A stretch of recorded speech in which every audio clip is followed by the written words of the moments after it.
Good afternoon and welcome to today's Downing Street press conference. I'm joined by Chris Whitty, Chief Medical Officer, and Sir Patrick Vallance, the Chief Scientific Adviser. Can I start with an update on the Prime Minister? He's still in intensive care, but he continues to make positive steps forwards and he's in good spirits. And I can also report from the government's ongoing monitoring and testing programme that as of today, 243,421 people have been tested for the virus, 65,077 have tested positive, and the number of people admitted to hospital with coronavirus symptoms now stands at 16,784. And of those who have contracted the virus, 7,978 have sadly died, and our thoughts and our prayers are with their families and their friends. The whole country has been practicing a stringent form of social distancing for 3 weeks now, precisely because we're doing everything we can to minimise the bleak numbers that I just read out. And for that I want to say a massive thank you to everyone who's gone the extra mile during this very challenging period. Thank you to all of those who are looking after us in our time of need, the NHS workers on the front line who have treated the sick, saved lives, and tended for those who sadly could not be saved. For the doctors and nurses who have died of coronavirus whilst caring for others, we will never forget their sacrifice. We will never forget their devotion to helping others. And I also want to say a big thank you to the carers, the charity workers, all those looking after, or even just keeping an eye on, those in their local neighbourhood. You are the lifeline to so many people in our communities. Thank you to the workers who keep the country running, the supermarket workers, the delivery drivers, the technicians, the cleaners, the public servants who just kept going, determined to keep providing the daily services that we all rely on. I think you've certainly made us all think long and hard about who the key workers are in our lives. Thank you to the volunteers who have stepped up across the country, whose big-hearted sense of responsibility defines British community spirit at its very best. And a massive thank you to every single person who stayed home to stop this terrible virus from spreading. You've helped to protect the NHS and you've helped to save lives. Now, as we look forward to the long bank holiday Easter weekend, I know some people are going to start wondering, is it time to ease up on the rules? So I have to say thank you for your sacrifice, but also we're not done yet. We must keep going. Let me just explain a little bit about why that's so important. Today I chaired a COBRA meeting with senior ministers, officials and representatives from Scotland, Wales and Northern Ireland, as well as the Mayor of London, so that we could take stock and assess where we are right across the United Kingdom. And at this stage, the government is continuing to gather all of the relevant data to obtain the fullest picture possible of the effects of the social distancing measures that we've put in place. Now, while the early signs suggest that they are having the impact that we need to see, it's too early to say that conclusively.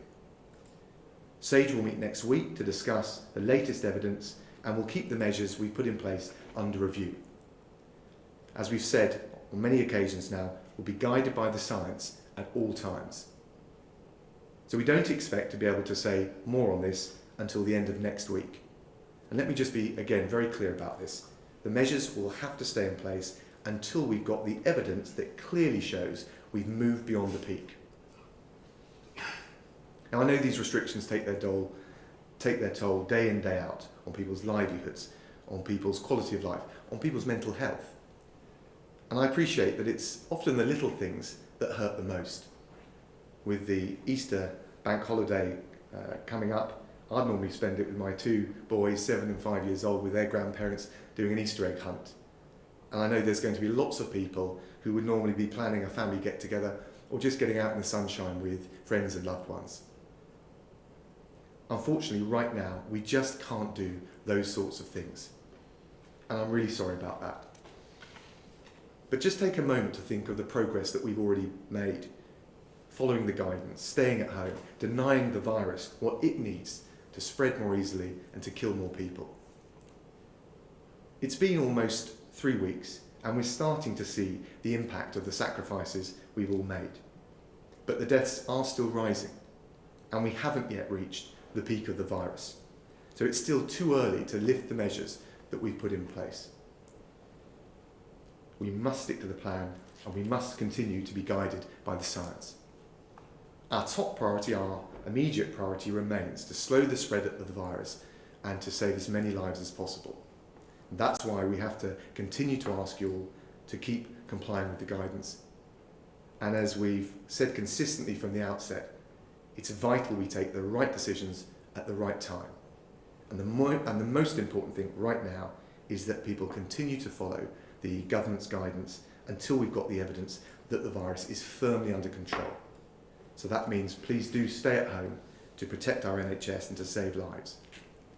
After all the efforts that everyone's made, after all the sacrifices so many people have made, let's not ruin it now.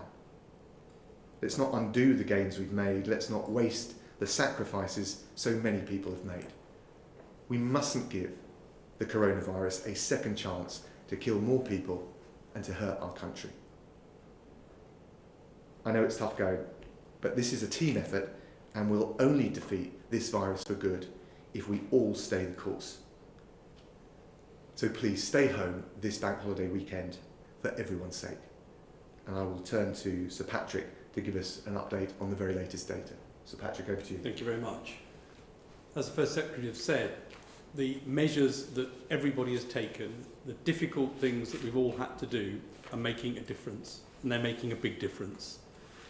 We know that the social distancing is working, and we know that people are doing what they're supposed to do, and we need to keep doing that.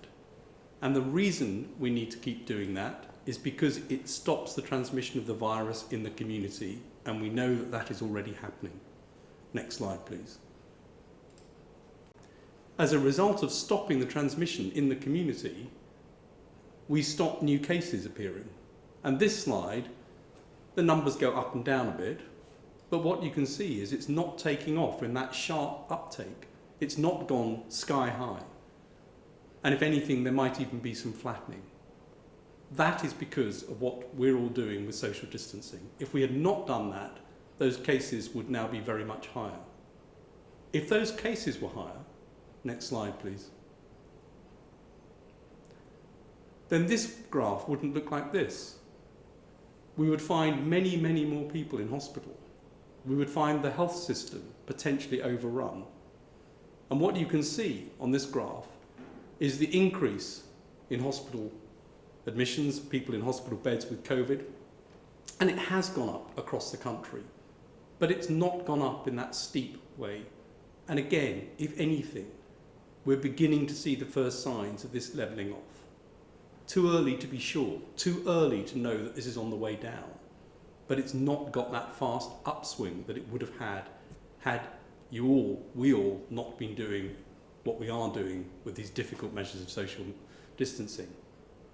And if the hospital beds were fuller, next slide please, then importantly, so would the intensive care units be even fuller. And people are working heroically in intensive care units to look after the very sick patients who are there. But again, this is not the sharp upstroke of big increases in numbers. It's a steady increase in numbers, which just might be beginning to flatten off, but it's certainly not accelerating. That means that the NHS can cope.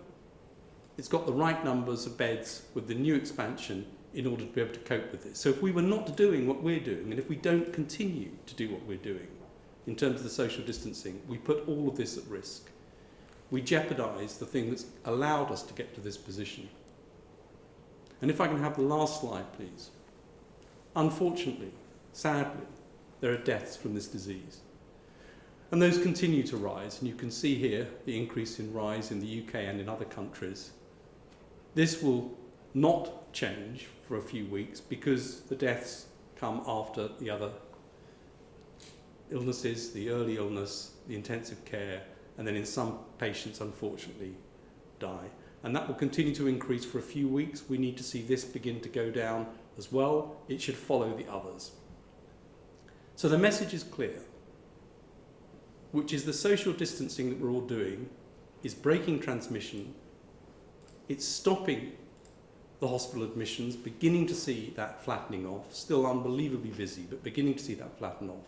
It's preventing more people going into intensive care, and it will prevent deaths. It's incredibly important we continue to do what we're doing. Thank you, Patrick. Now, if we take some questions from the media, I think Hugh Pym from the BBC is first up. Hugh. Thank you.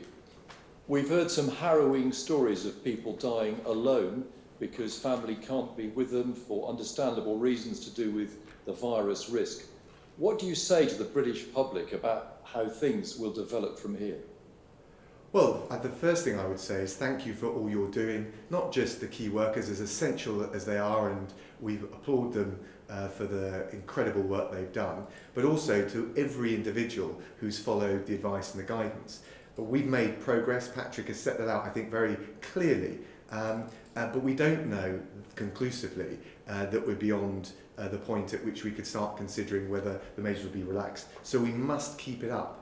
And I think the key thing is for people to understand how much of what they've already done has helped contribute to avoiding an even worse situation in terms of the spread of the virus and the number of deaths, and how important it is that we don't slow up or take our pressure off at this critical moment before we've come through the peak. So we recognise the sacrifices so many people have made. It's a team effort, and as a country we need to be united in this mission. We've got to keep it up.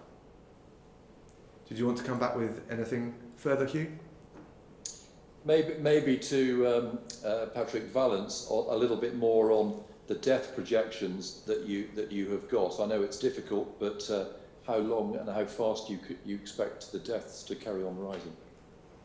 In general, I'd expect the deaths to continue to keep going up for about 2 weeks after the intensive care picture improves, and so we're not there yet in terms of knowing exactly when that will be, but that's the sort of time frame I'd expect. Sam Coates from Sky. I suspect Britain needs a little bit of hope going into this Easter weekend. To Dominic Raab, will the government set out in public the principles that will guide you when you do finally come to lifting this lockdown? Angela Merkel, the German Chancellor, said today that the German government would do that next week. Can you commit to doing something similar? And to Chris Whitty, 2 or 3 weeks ago, you were very concerned about the speed that the coronavirus was ripping through communities. Can you say how fast it is now going and being transmitted? Has that transmission rate now come down, or is it still going through Britain as fast as it was?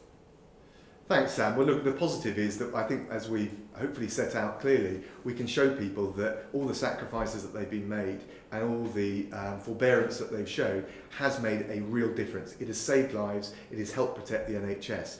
We're obviously not on the same point along the peak as the Germans, so I'm not sure that the direct analysis works, but what we will do is continue to be followed by the evidence and the science, and as we've always said, and as I said earlier, we'll take the right decisions at the right moment in time. Answering directly the question that you asked about the speed, at the time when I was first talking about this, the doubling time, how fast we were doubling in terms of numbers, particularly in intensive care, was around about 3 days, varied a bit. This has got steadily longer in time over the last 2 weeks, thanks to what people have done. And as Sir Patrick showed in the data, this is really now becoming not quite flat, but it is doubling time is now 6 or more days in almost everywhere in the country, and extending in time.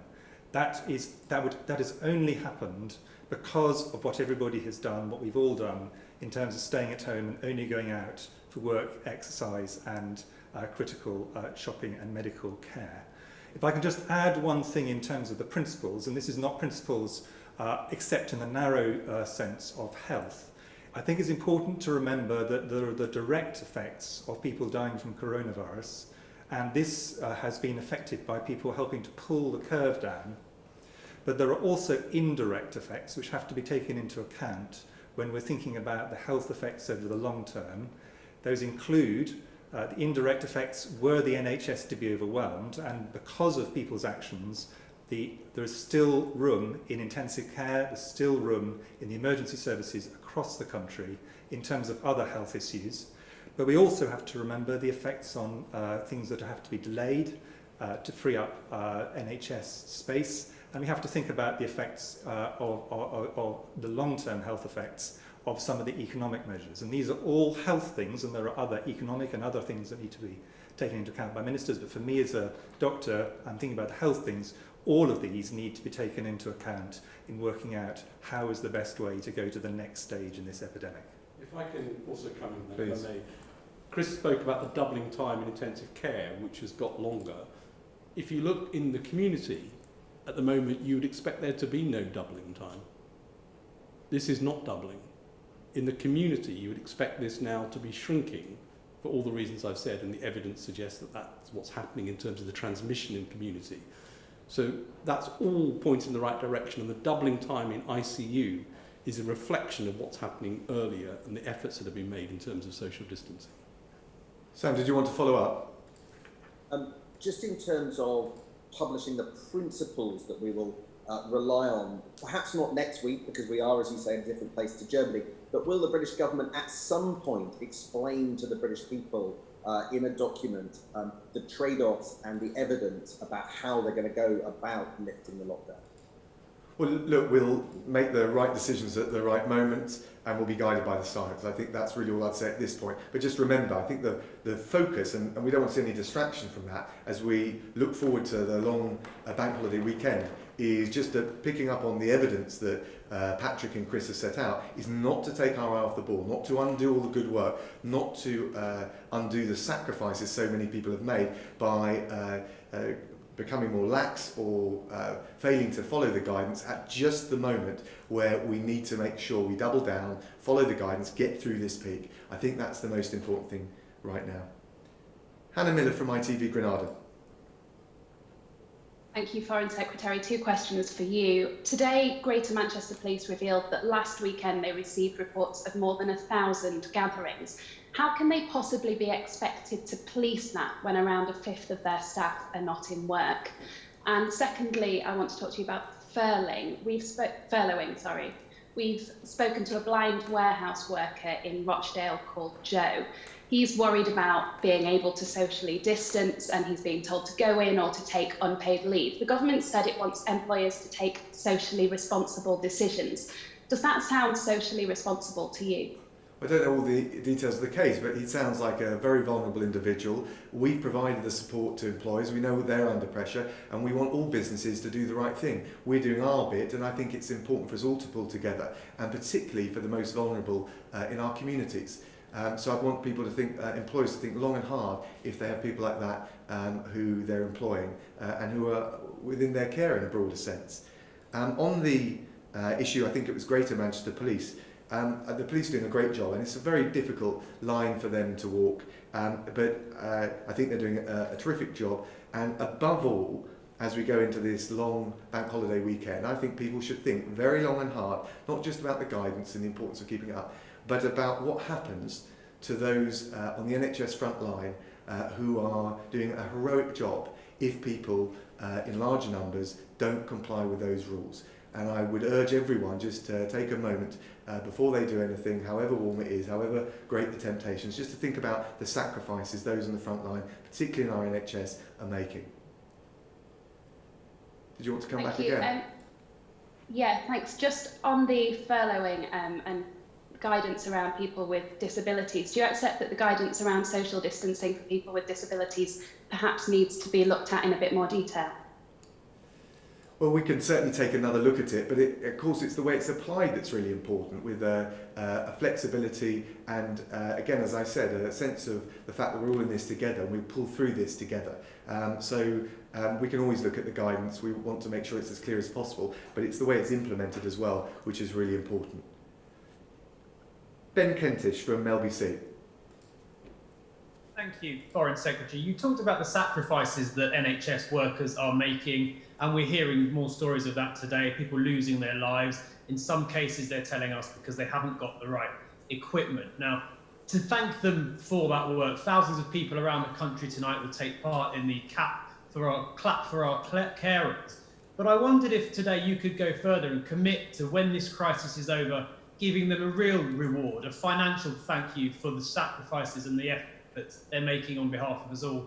And if I may, could I ask the Chief Scientific Adviser, Matt Hancock, the Health Secretary, mentioned last week that a surveillance study was being carried out with an antibody test that's been developed by Public Health England. Could you tell us what the early results of that show in terms of how many people in Britain have had the virus? And how many would you expect to have had it in the 12 to 18 months or so until a vaccine is developed? Thank you. But I think they're really good points. I think the carers and all those in the front line, as I paid tribute to in my earlier remarks, have done an amazing job. We're obviously doing everything we can to provide the equipment, the PPE that they need. We're rolling that out at pace. I recognise that there have been challenges with the distribution. We've got a helpline, but most importantly, we're really rolling that out in pace. We've got the military involved where that's appropriate. I'll be taking part in the clap for carers this evening, and you're right, there will be a moment where we look at how we formally recognise all of those in the front line who've done so much to pull us through this very difficult period for our country. On the surveillance test, so this is the antibody test, the first thing to say is these tests are difficult to get right. So they're, across the world, people are trying to get really specific and sensitive tests on this, and that's a lot of collaboration across the world to do that.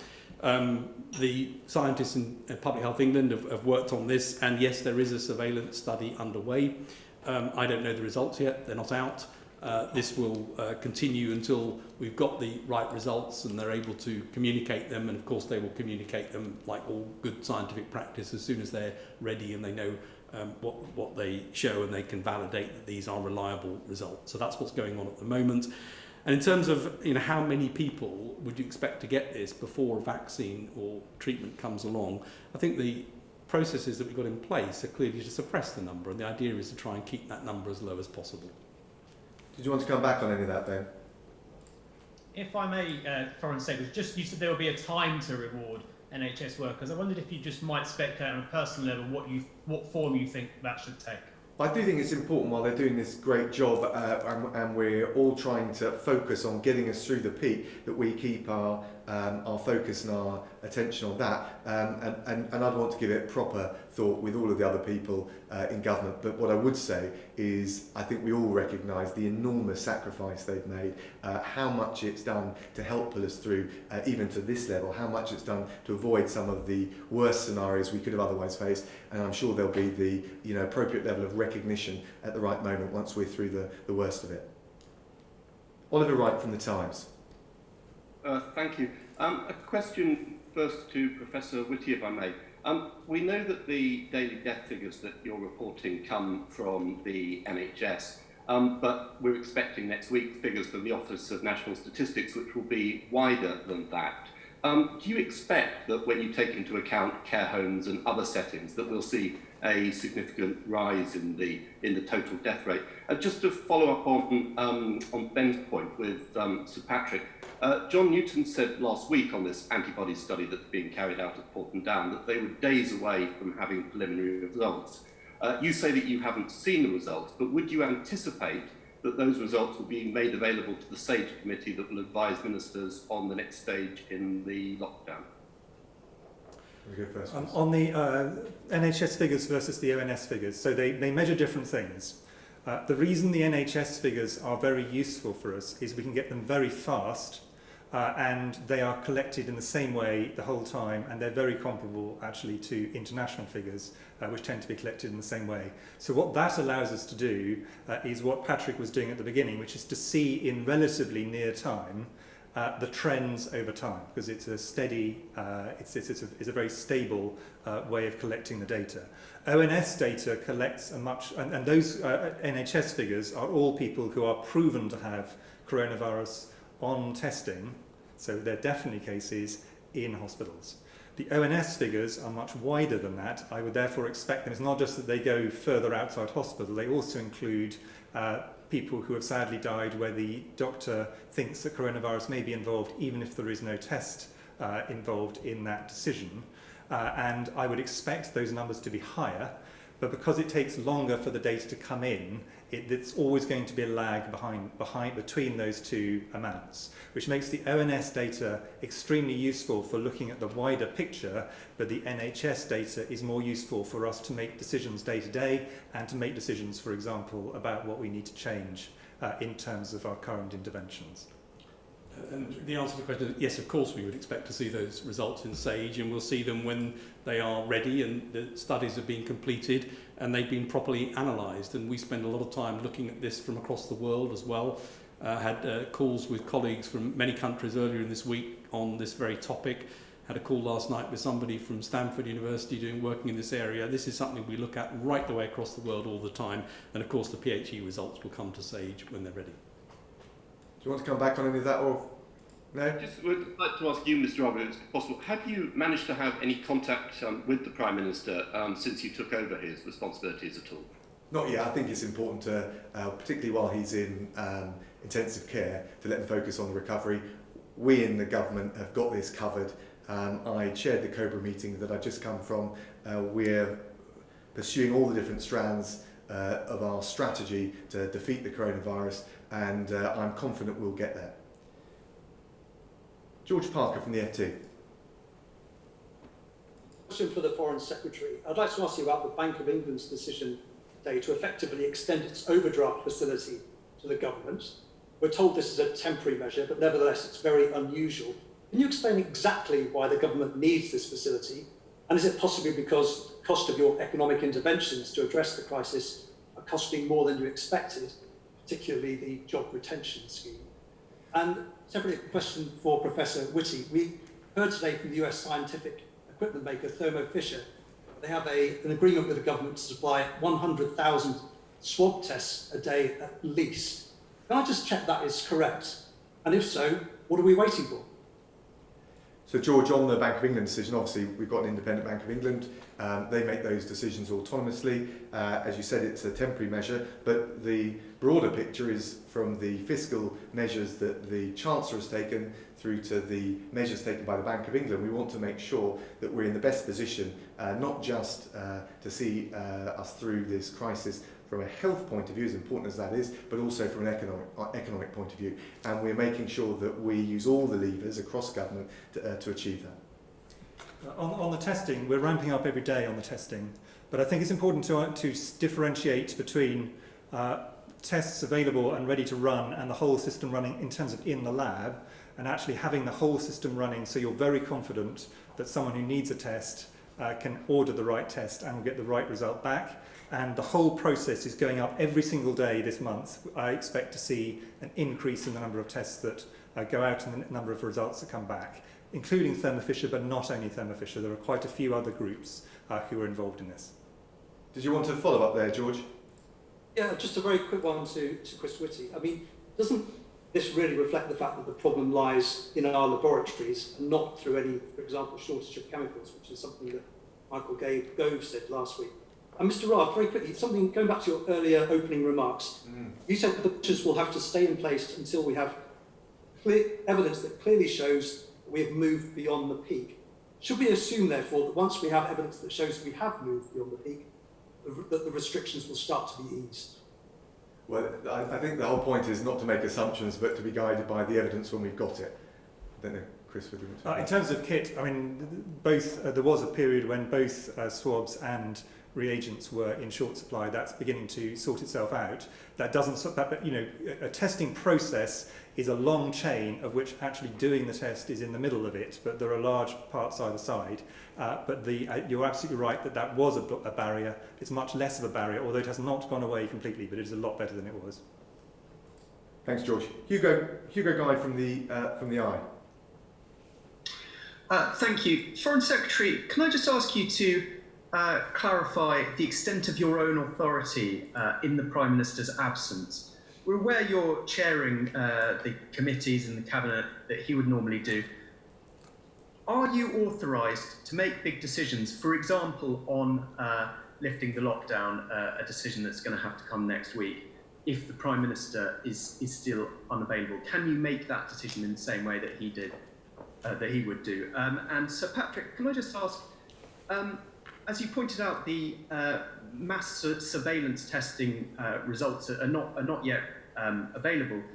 Do you have any estimate at all for how many people in the UK have probably been infected with coronavirus, or are we just still flying blind on that point? So thanks very much, Hugo. Look, I've got all the authority I need to make the relevant decisions, whether it's through chairing cabinet updates, as I did earlier in the week, chairing COBRA, or indeed the meetings of the morning meetings of senior ministers. We've got a great team. It's a team effort, and obviously it's not exactly the same as when the Prime Minister was here. That's very clear. But as his First Secretary deputised to discharge his responsibilities, we've got all the authority we need. I think in terms of the test, one of the reasons it's so important to get that test out is to try and work out the proportion of people who may have had the disease asymptomatically. I think across the world it's looking less likely that it's a very high number. So it's not likely that it's 90% of people who've had it asymptomatically. Much more likely it's lower than 50. Could be around 30, but we don't know for sure. And in terms of the number of people who've had it in each country, that's why the antibody test is so important. There are beginning to be some stories of people getting answers to that question. Again, I wouldn't expect that to be a high percentage, and most of the figures that come out so far are low single-digit percentages, but we need to see. There are a couple of examples of slightly higher percentages than that, but these are early data and we need to make sure that we've got the right information. Would you like a supplementary there, Hugo?